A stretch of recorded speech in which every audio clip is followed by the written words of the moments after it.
कैसे यूनुस सरकार ने 5 ऐसे झूठ दुनिया के सामने परोसे हैं जिनका पर्दाफाश हो चुका है। इस झूठ पर से पर्दा उठ चुका है।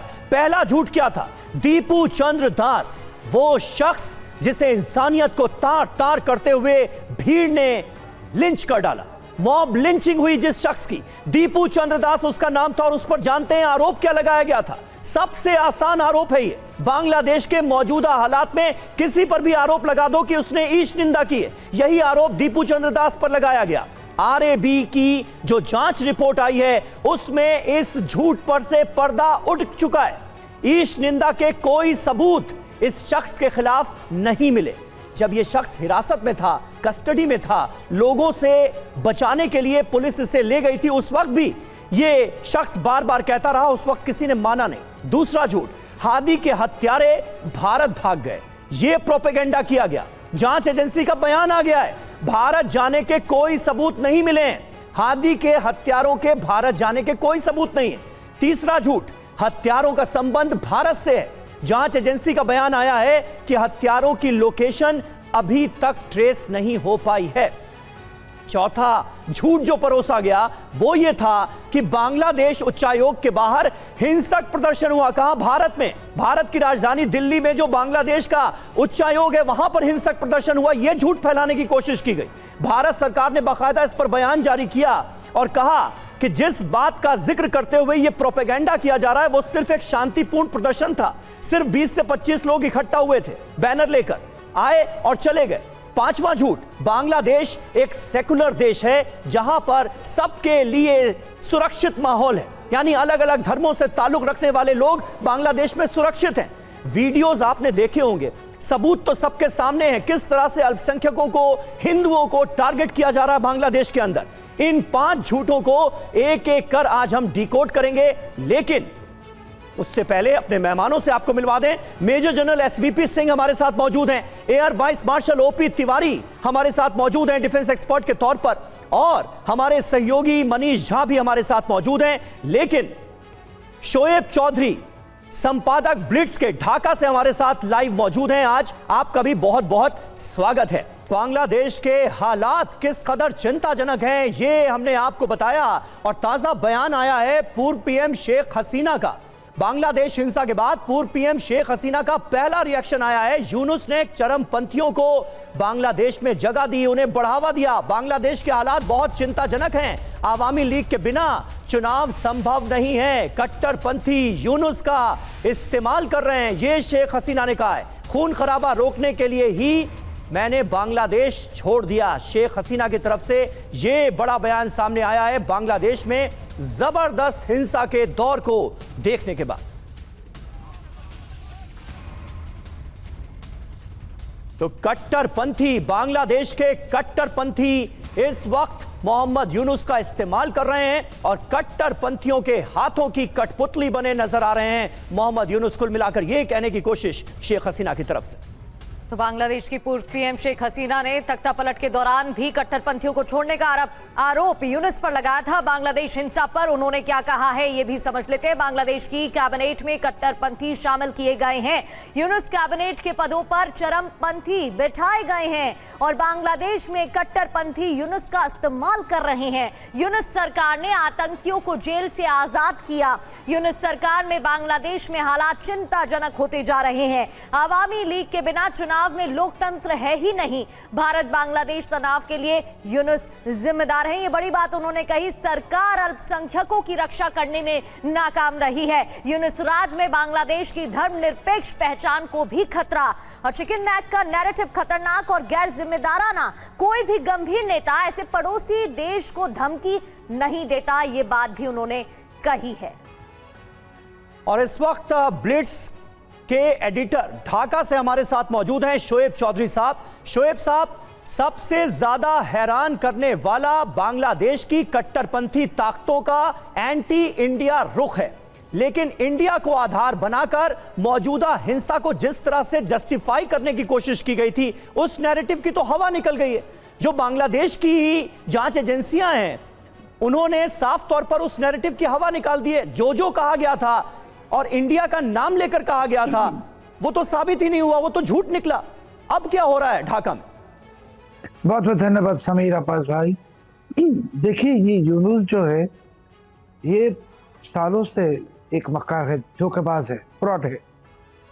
और ये आप जानते हैं, हम जानते हैं, दुनिया जानते हैं, ये पाकिस्तान आईएसआई की और अमेरिकी डीप स्टेट की कठपुतली है। मगर ये अभी यूनुस जो कर रहा है जी, आपको ये इंफॉर्मेशन शेयर करूं मैं। ढाका सिटी में अभी पाकिस्तान आईएसआई की 5 ऑफिसेज है और एक ऑफिस के नाम है ढाका सेंटर।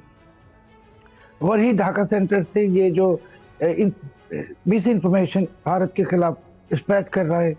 और आप जैसे बता रहे हैं कि दीपू चंद्र दास की मौत की न्यूज़ को भी सप्रेस करने की कोशिश किया।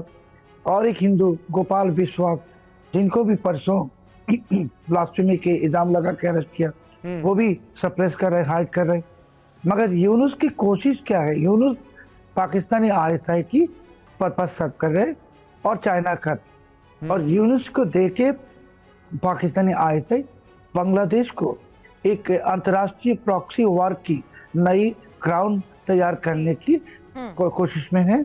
और इसी के लिए आप देख रहे हैं कि बांग्लादेश में जितने जिहादी, इस्लामी और आतंकवादी सब बिल्कुल, मिल और गए यूनुस उग्र के प्रदर्शन साथ। होता भी इस वजह से दिखाई दे रहा है शोएब साहब। और इस वजह से जो तस्वीरें आ रही हैं उससे भी ये क्लियर होता है कि एंटी इंडियन पॉलिसी लेकर आगे बढ़ रहे हैं यूनुस। इस पर और चर्चा करेंगे, लेकिन एक और बड़ी खबर, हादी के हमलावरों पर बांग्लादेश की जांच एजेंसी ने बयान दिया है। डिटेक्टिव ब्रांच चीफ ने कहा है कि भारत भागने की बात गलत है, हमलावरों की लोकेशन के सबूत नहीं है, भारत में एंट्री के कोई सबूत नहीं है, हादी के अभियुक्तों की भारत में घुसने की बात झूठी है।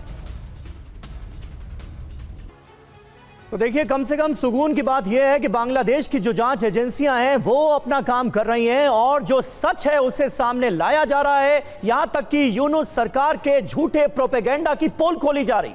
हादी के हत्यारों पर यूनुस सरकार का झूठ बेनकाब कर दिया गया है। यूनुस सरकार ने कहा हत्यारे भारत भाग गए, जांच एजेंसी ने कहा हत्यारों के बारे में तो कोई जानकारी ही नहीं मिली है। यूनुस सरकार ने कहा भारत में हत्यारे छिपे हैं। जांच एजेंसी ने पूरी जांच करने के बाद कहा कि हत्यारों की लोकेशन अभी तक पता ही नहीं चल सकी। और यूनुस सरकार ने यह भी कहा कि भारत जांच में सहयोग करे। अब लेकिन सच सामने आ गया है। जांच एजेंसी ने कहा कि भारत में छिपने की बात ही गलत है, लोकेशन की बात ही झूठी है। यूनुस सरकार ने भारतीय हाई कमिश्नर को तलब किया। जांच एजेंसी ने कहा कि अफवाहों पर ध्यान ना दिया जाए। और लगातार मेहमान हमारे साथ बने हुए हैं। ओपी तिवारी सर, आपका मैं रुख करूंगी। तिवारी सर, एक तरह से एक प्रोपेगेंडा फैलाने की कोशिश यूनुस सरकार की तरफ से की गई, एंटी इंडियन पॉलिसी के साथ वो आगे बढ़े तख्ता पलट के बाद से ही। लेकिन आरएबी ने भी दावा किया, फिर डिटेक्टिव एजेंसियों की तरफ से दावे किए गए हैं। जिस तरीके से पुलिस के सामने इस्लामिक झंडे लहराते प्रदर्शनकारी नजर आए और पुलिस मौन रही, ये सब क्या है? ये तो सबूत है ना इस बात के कि यूनुस सरकार किस तरीके से स्ट्रैटेजी के साथ आगे बढ़ रही है और ये प्रदर्शन कराए गए हैं। प्रगति, देखिए, जिस तरीके से बांग्लादेश के अंदर ये रिवॉल्यूशन और जो भी किया गया, ये तो डीप स्टेट और पाकिस्तान का हाथ रहा इसमें। क्योंकि अच्छी खासी स्टैब्लिश सरकार थी जो भारत के पक्ष में थी, उसको हटाया गया और शेख हसीना को वहाँ फंसाना पड़ा। अब यूनुस साहब ये 5वें केयर टेकर हेड हैं ये बांग्लादेश के। इसके पहले 4 जितने रह चुके हैं उनका टेन्योर 2 से 3 महीने तक ही रहा। अब यूनुस साहब को तो एक बार कुर्सी की आदत पड़ गई है, अब तो चाहते हैं, लालसा ही रहेगी कि मैं ही बना रहा हूँ, जैसी इलेक्शन होगा इनकी कुर्सी चली जाएगी। इसमें क्या हो रहा, किसका फायदा उठा रहे हैं? मुनीर साहब जो अपनी यहाँ हार चुके हैं, अपनी आईएसआई को भेज के और एक नया फ्रंट भारत के लिए खोल रहे हैं ताकि भारत के एक फ्रंट, भारत का अटेंशन इधर डाइवर्ट हो, भारत को कमजोर करने की कोशिश करें। चीन का भी सहारा मिल रहा है, उसके बाद अमेरिका का भी सहारा मिल रहा है। इनको अमेरिका ने खड़ा किया, नोबेल प्राइज दिया फॉर किसी काम नहीं, कुछ काम नहीं किया था, बट उसके लिए एक माइक्रो इलेक्ट्रॉनिक और इकोनॉमिक स्वरूप में इनको नोबेल प्राइज देकर खड़ा किया गया। अब इनको लाकर यहाँ केयर टेकर गवर्नमेंट का हेड बनाया गया। अब ये भी एक कुर्सी छोड़ने के चक्कर में नहीं है, तो बिल्कुल पपलू है। लेकिन फिलहाल कुछ बांग्लादेश में वैसे भी लोग अभी भी हैं, कुछ परसेंटेज ऐसे भी लोग हैं जो शेख हसीना के सपोर्ट में है, मुजीबुर रहमान के सपोर्ट में है, और जिनको ये मालूम है कि बांग्लादेश की आर्थिक स्थिति भारत के सहयोग के बिना आगे नहीं बढ़ सकती। लेकिन जिस तरीके से ये विदेशी इंटरफेरेंस हो रहा है, जहां तक चाइना का, पाकिस्तान का और अमेरिका का भारत विरोधी आंदोलन, भारत विरोधी एक सेंटिमेंट पैदा करके लोगों को भड़काया जा रहा है और बार बार हिंदुओं को मारा जा रहा है ताकि इनका कुछ रिएक्शन देखा जाए। भारत का रिएक्शन देखा क्या है? अब भारत अगर इसमें इन्वॉल्व हो गया तो एक और फ्रंट खुल जाएगा। ये एक साधन, मतलब मुनीर की स्ट्रेटेजी हो या चाइना की स्ट्रेटेजी हो कि ऐसे सिचुएशन क्रिएट करो, ऐसा सिचुएशन क्रिएट करो कि भारत की गवर्नमेंट इसमें इन्वॉल्व हो जाए। गवर्नमेंट अगर इन्वॉल्व हो गई तो फिर हमारे लिए तो एक नेगेटिव नैरेटिव बनेगा और हमारे लिए नुकसान होगा। हमें बिल्कुल सही बात है। और ढाका में कल मौजूद थे खान साहब, वहां के बहुत सीनियर जर्नलिस्ट, उन्होंने कहा कि जानबूझकर इसीलिए माइनॉरिटीज को टारगेट किया जा रहा है कि बांग्लादेश में भारत के खिलाफ और भारत में बांग्लादेश के खिलाफ एक माहौल बनाया जा सके, एक नैरेटिव बिल्ड किया जा सके। हादी की हत्या के मामले में अब तक 13 लोगों को गिरफ्तार किया गया है। मुख्य आरोपी फैसल अब भी फरार है। फैसल के परिवार वाले और गर्लफ्रेंड को अरेस्ट कर लिया गया है। पुलिस मुख्य आरोपियों की तलाश में जुटी है। मुख्य आरोपी फैसल मसूद, हादी का हत्यारा जिसे बताया जा रहा है, वो अभी भी पुलिस की गिरफ्त से दूर है।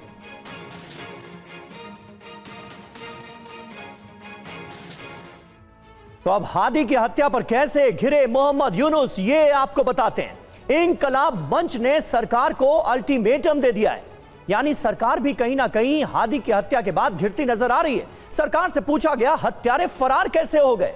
हत्या के 8 दिन बाद भी गिरफ्तारी क्यों नहीं हुई? हादी के हत्यारों पर जल्द मुकदमा चलाया जाए। यूनुस के सलाहकार खुदा बख्श का इस्तीफा तक मांगा जा रहा है। यानी अब बांग्लादेश की मौजूदा सरकार के खिलाफ गुस्सा फूटना शुरू हो गया है। अब तक हुआ क्या? हादी की हत्या के मामले में 13 लोगों को गिरफ्तार किया गया।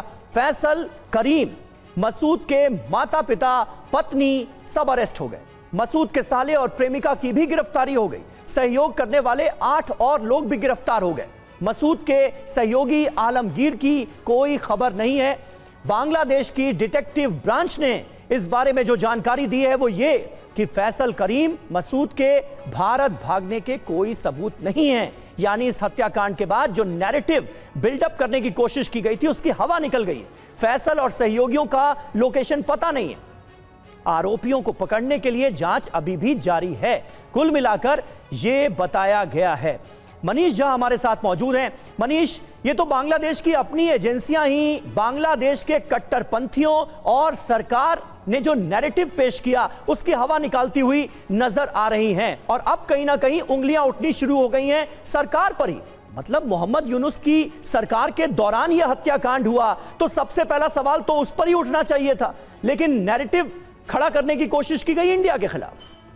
बिल्कुल, देखिए जो हालात बता रहे हैं और जिस तरह से इन्वेस्टिगेशन चल रही है, अगर इंडिपेंडेंट इन्वेस्टिगेशन हुआ तो हो सकता है कि फैसल का मोहम्मद यूनुस की सरकार के कुछ खास लोगों के साथ कनेक्शन भी मिल जाए। यानी कि बहुत हद तक संभावना है कि यूनुस प्रशासन के इशारे पर ही हादी को मारा गया और उसके नाम पर जिस तरह से आपने देखा कि लाखों की भीड़ जुटाई गई और फिर यूनुस ने घड़ियालू आंसू बहाए। दरअसल वो ये बताना चाहते हैं कि इलेक्शन से पहले कि बांग्लादेश के सबसे बड़े नेता वो हैं और उनकी कितनी इज्जत है, कितनी कद्र की जाती है। और देखिए 5 लाख लोगों के बीच में जो है सो वो जाकर किस तरह से उस्मान हादी को वहाँ पर श्रद्धांजलि दे रहे हैं।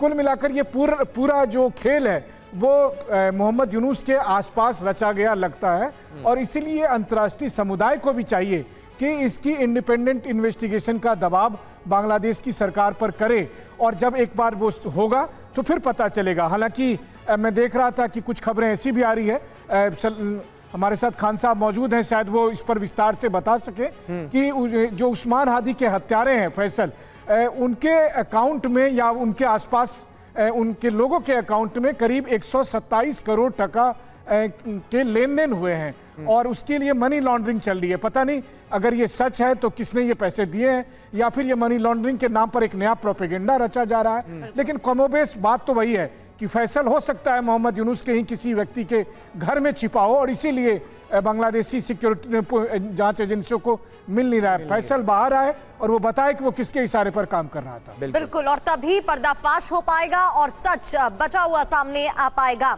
बांग्लादेश हिंसा पर भारत ने चिंता भी जताई है। एक और बड़ी खबर, भारत ने चिंता जाहिर की, अल्पसंख्यकों पर हमलों को लेकर चिंता जाहिर की है। बांग्लादेश हिंसा के हालात पर निगरानी, भारत के खिलाफ प्रोपेगेंडा चलाया गया, ये भी कहा गया। और बांग्लादेश हाई कमीशन के बाहर प्रदर्शन शांतिपूर्ण, यानी कि जो बातें फैलाई गई वो भ्रामक जानकारी थी, फर्जी थी। तो बांग्लादेश हाई कमीशन के बाहर प्रदर्शन शांतिपूर्ण तरीके से हुआ था, भारत के खिलाफ प्रोपेगेंडा चलाया गया और इस वजह से भ्रामक जानकारियां फैलाने का काम हुआ। बांग्लादेश हिंसा के हालात पर भी नजर है। और अब आपको दो तस्वीरें दिखाते हैं किस तरीके से बांग्लादेश में प्रदर्शन होता है चिटगांव की। ये देखिए, पहली तस्वीर आपके सामने है 19 दिसंबर की तारीख, चिटगांव में, जब आपको याद होगा एम्बेसी के बाहर किस तरीके से प्रदर्शन हुआ था और पुलिस प्रदर्शनकारियों को रोकने में नाकाम साबित हुई थी। और अब 21 दिसंबर राजधानी दिल्ली की तस्वीरें देखिए, जहां शांतिपूर्ण तरीके से प्रदर्शन हुआ था। आईना दिखाया गया है भारत की तरफ से। MEA ने इस पर बयान दिया और कहा कि यह फर्जी जानकारी है। और ये दो तस्वीरें आपके सामने जो इस बात का सबूत है।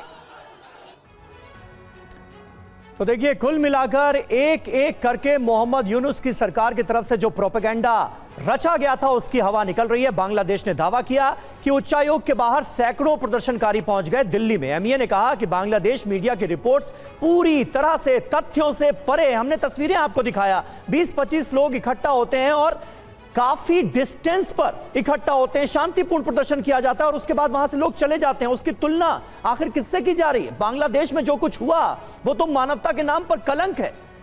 आप देखिए, बांग्लादेश उच्चायोग के बाहर हिंसक प्रदर्शन की जो बात कही गई है वो भी पूरी तरह से प्रोपेगेंडा साबित हुई है। तस्वीरों के साथ फैक्ट्स के आधार पर साफ तौर पर MEA ने यह बता दिया है कि प्रदर्शन में सिर्फ 20 से 25 युवा शामिल थे। शांतिपूर्वक प्रदर्शन किया गया, जबकि बांग्लादेश की तरफ से दावा यह किया गया था कि उच्चायोग की सुरक्षा में सेंध लगाने की कोशिश हुई। इसके अलावा बांग्लादेश ने दावा यह भी किया कि भारत ने घटना को बड़ा चढ़ाकर पेश किया है, जबकि MEA ने साफ किया कि दीपू दास के हत्यारों को पहले सजा दो, उसके बाद इस तरीके की भ्रामक जानकारी फैलाने का काम किया जाए तो ठीक रहेगा।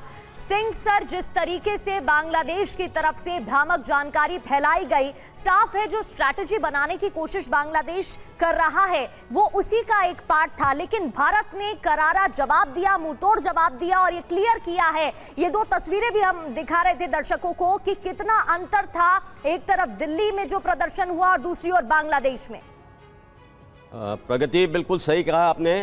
देखें, ये जो मुद्दा बांग्लादेश में चल रहा है, सिविल अनरेस्ट है, इस्लामिक मूवमेंट है, इनकी एक इस्लामिक टेक ओवर की मूवमेंट है। और ये 1971 से पहले जब से ईस्ट पाकिस्तान था ये चलता रहा है। बांग्लादेश जो ईस्ट पाकिस्तान था हमेशा उसके अंदर कठिनाइयाँ आई, ऐसे सिविल अनरेस्ट बहुत हुए हैं। मुजीब रहमान को मारा गया, उसके बाद ज़ियाउर रहमान आया, उसको मारा गया। इरशाद आया, 12 साल डिक्टेटर रहा, वो अभी जेल में रहा। उसके बाद हसीना आई, 15 साल के बाद उसको निकाला गया। तो ये बांग्लादेश की एक ऐतिहासिक सच्चाई है। अभी जो ये हो रहा है ना, यूनेस का एक बहुत ज़रा नेगेटिव रोल है, वो इस्लामिस्ट लॉबी को प्ले अप कर रहा है एक तरह से छुपन छुपाई के तरीके से। और उसने ये जो अभी कराया, जैसे मनीष झा ने भी बताया है कि उनका रोल हो सकता है, क्यों नहीं, क्योंकि देखें वो चाहता है कि इलेक्शन ना हो फरवरी में और रेफरेंडम हो जिससे उसका कब्जा कुर्सी के ऊपर रहे। इसके लिए उसको US और चाइना की सपोर्ट है। और एक बड़ी मास्टर मूव की गई पाकिस्तान की तरफ से कि पाकिस्तान और बांग्लादेश अभी नज़दीक आ गए ISI के ज़रिए। और ये भारत के लिए एक सिक्योरिटी कंसर्न बहुत ज़्यादा बढ़ गया है। तो भारत को भी अपने पूरे चौकन्ने रहना पड़ेगा, हमारे बॉर्डर्स के ऊपर बहुत चौकन्ने रहना पड़ेगा और बांग्लादेश का बॉर्डर को बहुत कंट्रोल में रखना पड़ेगा हमें। और जहाँ तक ये एंटी हिंदू ड्राइव है, देखें 1971 में 22 से 23% हिंदू पॉपुलेशन थी, अभी सिर्फ 7 से 8% रह गई है। ना कि हिंदू ही, बुद्धिस्ट और क्रिश्चियंस को भी टारगेट किया जा रहा है। और इसमें हिंदू, बुद्धिस्ट और क्रिश्चियन सोसाइटी जो है बांग्लादेश में वो काफ़ी मूवमेंट कर रहे हैं, सपोर्ट मांग रहे हैं राष्ट्रीय इंटरनेशनल एजेंसी से कि हमें बचाएं। बिल्कुल यानी, और ये बात शोएब चौधरी साहब, क्योंकि आप ढाका में मौजूद हैं, आप जर्नलिस्ट हैं, इतने सीनियर जर्नलिस्ट हैं, इतने सालों से बांग्लादेश के हालात को देख रहे हैं, और अब ये जो टर्न आया है बांग्लादेश की पॉलिटिक्स में, बांग्लादेश के सेकुलर कैरेक्टर में, इसे वहां के आम लोग कैसे देख रहे हैं? चुनावों की बात हो रही है, चुनावों में किसका दबदबा रह सकता है? चुनाव ठीक तरीके से कराए जा भी सकेंगे या नहीं? क्या ये बातें बांग्लादेश की आवाम को भी चिंता में भर रही? धन्यवाद। आपकी सवाल की जवाब देने से पहले मैं एक सीरियस इंफॉर्मेशन शेयर करना चाहता हूँ जी। कि क्रोनोलॉजी ऑफ यूनुस के रेजिम की जो मकारी है, ये हाथी की खून को लेकर, देखिए खूनी मास्क पहना हुआ था और खून के आधे घंटे के बाद उसने कहा कि इसने आइडेंटिफाई कर ली खूनी। कैसे? कहता है मोटर बाइक की नंबर प्लेट देख के। 2 दिन बाद कहता है मोटर बाइक की नंबर प्लेट फेंकते और वो एक डस्टबिन में मिला। सो पूरी घटना जो यूनुस ने जो नैरेटिव बनाए मसूद को लेके, सो कॉल खूनी को लेके, ये पूरा झूठ है, मकारी है, फ्रॉड है। यूनुस जानता है खूनी कौन है। हमारे शक है यूनुस खुद है वो बंदा जिसने ये खून करवाया। इसके लिए कि जैसे इलेक्शन आ रहे 12 फरवरी, अभी बांग्लादेश के लोग के कोई यकीन है नहीं कि इलेक्शन होने वाला, नो वन ट्रस्ट। दूसरी बात जो है, इलेक्शन 12 फरवरी रेफरेंडम करने की भी तैयारी की। Election along with referendum. Referendum अगर होता है तो यूनुस की जो जुलाई चार्टर वो संविधान के ऊपर स्थापित हो जाएगा। होने से यूनुस बन जाएगा सुप्रीम लीडर, बांग्लादेश बन जाएगा खिलाफत राष्ट्र। यूनुस की अभी हालत ऐसी है कि पब्लिक एंगर बहुत बढ़ गई और एक तरफ जिहादी की जो ट्रिमेंडस नोटोरिटी ये चल रहा है बांग्लादेश में। बांग्लादेश की जो लोग हैं बिल्कुल सर, और शुरुआत से ही, जब से तख्ता पलट हुआ है, शुरुआत से ही एक एक कर ऐसी घटनाएं सामने आ रही हैं और अब कह सकते हैं कि चरम पर हैं। हिंदू विरोधी हिंसा पर बांग्लादेश ने दावा किया है बांग्लादेश में हालात अन्य देशों से अच्छे हैं, बांग्लादेश में अल्पसंख्यक सुरक्षित हैं। बांग्लादेश के विदेश मंत्रालय ने बयान दिया है एशियाई देशों में बांग्लादेश बेहतर है।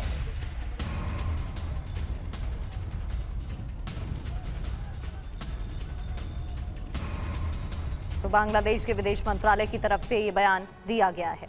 जी हाँ, और लेकिन जिस तरह से शोएब चौधरी साहब ने बताया है कि बांग्लादेश की आवाम जो है वो भी मोहम्मद यूनुस के इस झूठ, फरेब और साजिशों को बहुत अच्छी तरह से समझ रही है। उम्मीद है हालात जल्द बदलेंगे। बहुत बहुत शुक्रिया आप सभी का हमारे साथ इस बातचीत में जुड़ने के लिए।